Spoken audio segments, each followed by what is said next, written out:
Thank you, Madam Chair. Uh, Sheila, Pa, totoo ba yung sinabi mo kanina na hindi mo alam na ang purpose bakit kayo umalis?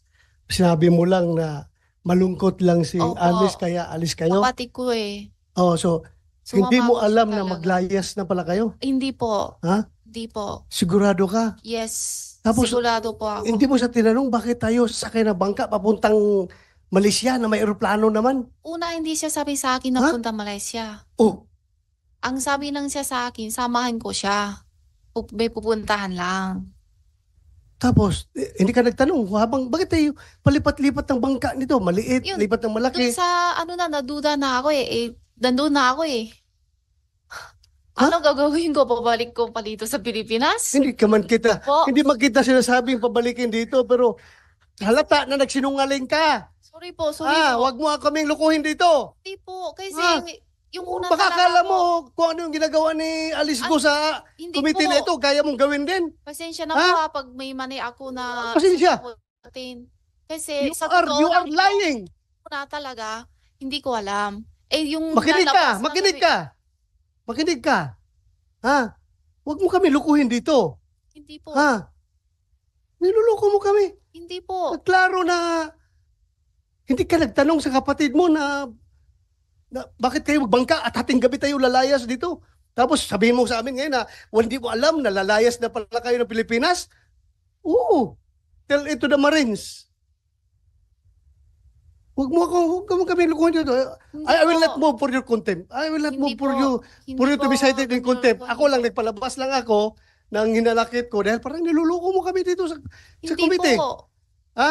Hindi po. I am not asking your answer. I'm just stating the facts. Ha? Yun lang. Baka akala nyo kaya nyo Ay, lukuhin. hindi po. Makinig ka. Opo. Baka akala nyo kaya yung lukuhin lahat ng opisyalis ng gobyerno na kaya mabayaran. Ay, hindi po. Ha? Kami dito, hindi kami pwede bayaran. Ha? Hindi po, hindi po. Walang pwede magbayad kahit na milyon-milyon yung pera ninyong mga Chinese kayo. Walang makabayad sa amin dito. Kaya huwag mo kami lukuhin. Attorney Galicia, Yes, Your Honor. ako, just to set the record straight, Madam Chair, klarong-klaro, Madam Chair, sa pandinig ko, kahit na yung tenga ko ay sira na ito sa kakaputok ng baril, dinig na dinig ko sinabi ni Atty. Galicia kanina na tinawagan siya ng certain Alan. Tapos ngayon, nung sinabi na niya ngayon na dinay na niya na hindi niya alam yung last name ng Alan na tumawag sa kanya, nagbago ng statement niya na ang tumawag doon sa kanya, sekretary niya. Hindi ba halata, attorney, na umiiwas ka? Dahil kung si Alan ang tumawag sa iyo, sigurado yan, Alan de la Cruz. Lalabas yan sa cellphone mo eh. Hindi ka man magpunbok ng first name lang. May plus name yan, Alan de la Cruz. Ngayon, nung tinanong ka kung anong family name ni Alan, nagbago ng istorya mo. Sabi mo na, nagtawag sa iyo yung sekretary mo. Dinig na dinig ko, attorney, kahit i-playback natin yung recordings dito. Sinabi mo kanina, kay yung tanong ni Senator Joel o ni Senator Risa, na may tumawag sa iyo, Alan, huwag tayong maglukuhan dito dahil nakakahiya na, puro tayo lukuhan dito. Ayusin natin ito. Attorney, you are facing a committee na nag-imbestiga. So, are you